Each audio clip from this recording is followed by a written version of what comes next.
Stand mixers. They look great on your counter and promise to do all the hard work for you, but are they actually worth it? Particularly when some of them cost more than your fridge. Today I'm testing 3 of them, budget, mid-range and treat yourself, to see if you really get what you pay for. We're baking the same Victoria sponge in each one, a classic, using the same cake tins to keep it fair. And at the end, we're going to be eating all 3. Here is what we're going to be looking for. Number 1, mixing performance. Is the batter smooth and even? Did it incorporate everything well and leave no pockets of flour? Number 2, cake outcome. Do we get a good rise, golden colour and light texture? And finally, number 3, ease of use and cleaning. Are the parts dishwasher safe? How intuitive are the controls and how easy is it to add the ingredients and switch up the attachments? Let's get baking.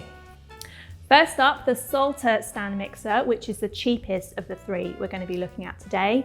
We're going to be making a classic Victoria sponge recipe, which you can find on the Good Food website. It's an all-in-one method, so it's super easy to do. So let's have a look at this stand mixer. It's very sleek looking. It's got suction feet underneath as well to keep it really sturdy on the countertop. And the lever mechanism is just here, really smooth, really easy to do. So remove your bowl and switch up your attachments as well. So let's get baking. First up, I'm going to be adding my flour and baking powder as well. And we've got our butter that's at room temp as well going in. Our sugar goes in next.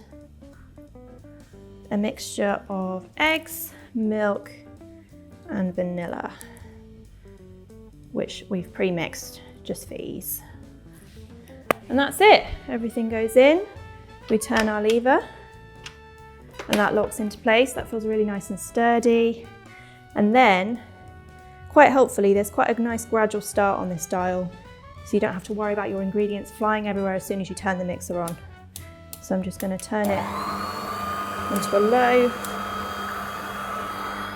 let that combine,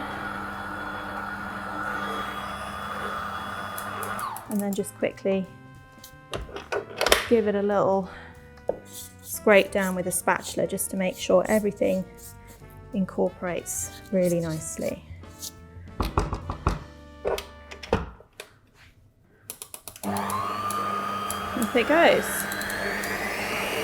Cool, our cake mix is all incorporated. Everything looks really smooth. One thing to note with this model is it doesn't have a handle on the bowl, which is a bit of a flaw because to sort of lock it into place, it's quite satisfying to have a handle to really tug onto to make sure that the bowl's actually locked into place. It's also going to make adding our cake mix to our tins a little bit more tricky, but you'll be able to see that in a second because I have my cake tins here. Okay.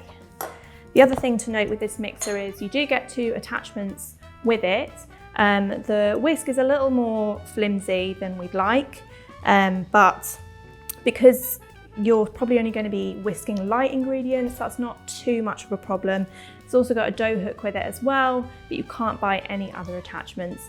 With other stand mixers, you can buy additional attachments, so that's worth bearing in mind if you've got your eye on this model. So I'm going to be just eyeballing the mixture as I portion it out into my 2 cake tins. And I've pre-lined these tins as well. The mixture does it really smooth. The Salter's done a really nice job of incorporating all the ingredients. And hopefully we should get a really nice rise on these cakes because we are going to be getting some members of the Good Food team to come and taste them and tell us their thoughts on which one's their favourite. So fingers crossed the Salter performs well. And as you can see, it is a little bit more tricky getting the cake mix out of this bowl without a handle, and you'll see with the other models that we test that do come with a handle how much easier it is actually having it there. Okay, these are pretty good. Now I'm going to just rotate my tin round to spread out the cake mix. Let's get these in the oven. We're going to be baking them at 170 for 20 minutes. And in they go. Next up, the Kenwood K-Mix. Now this stand mixer comes in a couple of different colors. You can also get limited edition colors as well, very exciting. And first off, you'll see it looks quite similar to the Salter. Maybe the Salter was slightly inspired by the K-Mix, you might say. It's also a lot heavier than the Salter. It's got this really nice, wide, easy to grip handle here. To tilt it upwards, we just have to push this lever up here, which is really nicely hidden as well. It's a really lovely, smooth stainless steel lever here. Our dial is here, and we're going to see that that gradually accelerates. So your ingredients don't fly everywhere, you don't get too much gluten development with the flour. So yeah, lots of really lovely features. So let's add our ingredients. So I'm going to start off by adding our flour again. The bowl is a little bit wider as well. You get a slightly larger capacity with the K-Mix, which means it might be better suited to slightly bigger bakes as well.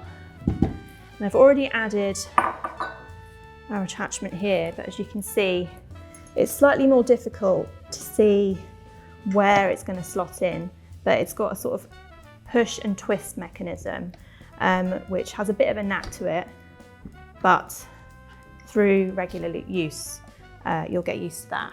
We're going to gradually accelerate the speed, but we're going to go slow to begin with. And then we're going to whack up the speed. Everything incorporates really nicely. That's done already. So quick. Already really liking the K-Mix. I'm going to use my spatula just to get rid of some of the leftover cake mix on the attachment, but conveniently I probably won't even need it to pour my mixture into the tins because we've got our very handy handle which rotates off like this. And with the K-Mix as well, you can buy additional attachments, and the attachments do feel significantly more robust than those that came with the Salter, particularly the whisk. And that's really what's going to sort of show you the difference between these two models, that they can go the distance. You don't have to worry about them not lasting a long time. And that is the key with a stand mixer. Often it feels like an investment purchase. So sturdiness is really, really important. And you can see how much easier that was to do with the handle as well. Much less fiddly. You don't worry that you're going to drop the bowl on the countertop and send your cake mix flying everywhere. And finally, the KitchenAid Artisan Bowl Lift stand mixer. Now, you might recognize KitchenAid from the Bake Off tent. It's an iconic brand, and this is their top of the range stand mixer. As you can see, it's very impressive looking. It's very big on the countertop. You'd probably need quite a lot of space in your kitchen to house something like this. It's quite industrial looking. It's got a really sturdy handle on it, so when you're moving your mixture from the bowl to the tin, it'll be really, really easy and smooth. It's got these really robust and sturdy attachments as well. You get a dough hook with this one, and your whisk. I mean, look at the heft of that. That looks very impressive. And with this mixer, you can also pair it with additional KitchenAid attachments. They've got an ice cream bowl that you can pair this with, and a pasta attachment, which can clip in here. And there's tons and tons of KitchenAid attachments that will work with this model. So it's a real workhorse. It's a real investment piece. Let's see if it can bake us the perfect Victoria sponge. Now with this model, we haven't got the traditional tilt head that you saw with the Salter and the Kenwood model. We've got this lever here that lifts up the bowl, hence the name Bowl Lift, which is really cool looking. We're going to add our flour first up, And as you can see, because the bowl is so big, we've got loads of room to add our ingredients, which does make it a little bit more messy. If you've got a lot of flour going on, it might get a bit floury, but you can also get a lid that sits on top of the bowl as well, so that'll minimize mess.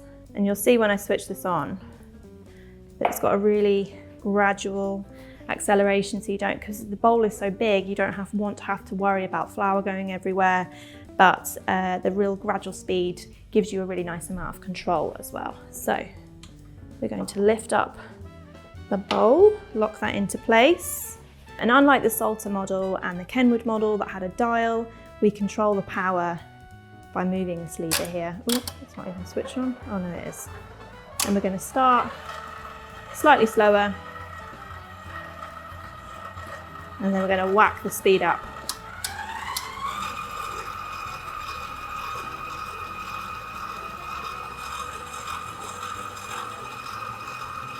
I think that's done.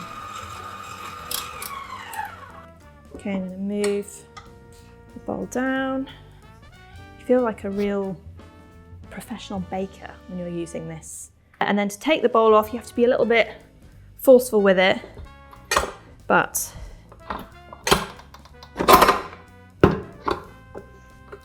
comes off relatively smoothly with a bit of heft.